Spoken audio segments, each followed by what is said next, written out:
আসসালামু আলাইকুম। আজকে আমরা দুইটা টেন্স শেখার চেষ্টা করব খুব সহজে এবং কোনো রুলের বাইরে।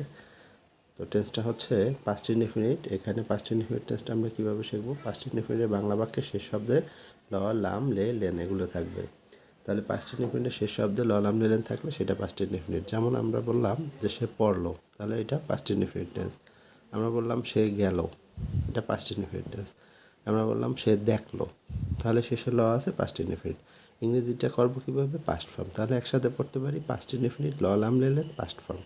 তাহলে পাস্ট ইনডেফিনিটে কী করবো? ইংরেজি পাস্ট ফর্ম। আমরা অনেক পাস্ট ফর্ম জেনেই, যেমন সে দেখলো, পাস্ট ইনডেফিনিট। তাহলে পাস্ট ইনডেফিনিটে সি দেখা, সির পাস্ট হচ্ছে স। আমাদের এই ফর্মগুলো ভালোভাবে জানলে আমরা মোটামুটিভাবে খুব ভালোভাবে টেন্সটা শিখতে পারবো। পরে আমরা শিখলাম ফিউচার ইনডিফিনিট। ফিউচার ইনডিফিনিটে বাংলা বাক্যে শেষ শব্দ থাকবে ব বা বি বেন। এই ব বা বি বেন থাকলে সেটা ফিউচার ইনডিফিনিট। যেমন আমি যদি বলি যে সে পড়বে, তাহলে এই পড়বে শেষে ব আছে, ফিউচার ইনডিফিনিট। আবার যদি বলি সে দেখবে, শেষে ব আছে, ফিউচার ইনডিফিনিট। তারা হাঁটবে, শেষে ব আছে, ফিউচার ইনডিফিনিট। তাহলে আমরা বুঝতে পারছি যে ফিউচার ইনডিফিনিট কি? শেষ শব্দে ব বা বি বেন থাকবে, পাস্ট ইনডিফিনিটের শেষ শব্দে ল, লাম, লে, লেন থাকবে, করবো পাস্ট ফর্ম, ফিউচার ইনডিফিনিট ব বা বি বেন থাকবে, করবো উইল প্লাস প্রেজেন্ট ফর্ম। তাহলে এরকম বলতেই পারি পাস্ট ইনডিফিনিট ল, লাম, লে, লেন, পাস্ট ফর্ম, ফিউচার ইনডিফিনিট ব বা বি বেন, উইল প্লাস প্রেজেন্ট ফর্ম।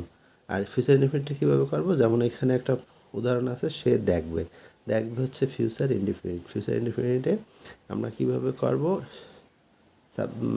শেষ জায়গায় সে বসাবো ব বা বি বেন, উইল প্লাস প্রেজেন্ট ফর্ম।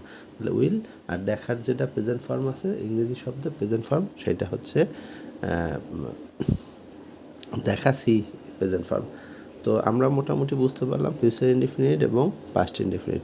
তাহলে আমাদের আগে ভার্বের ফর্মগুলো জানতে হবে, যেমন present form, past form, past participle form. এই ফর্মগুলো জানলে আমরা মোটামুটিভাবে এগুলো ভালোভাবে জানতে পারবো।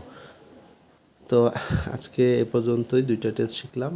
এরকম করে আমরা বাকি টেন্সগুলো খুব দ্রুত শিখবো।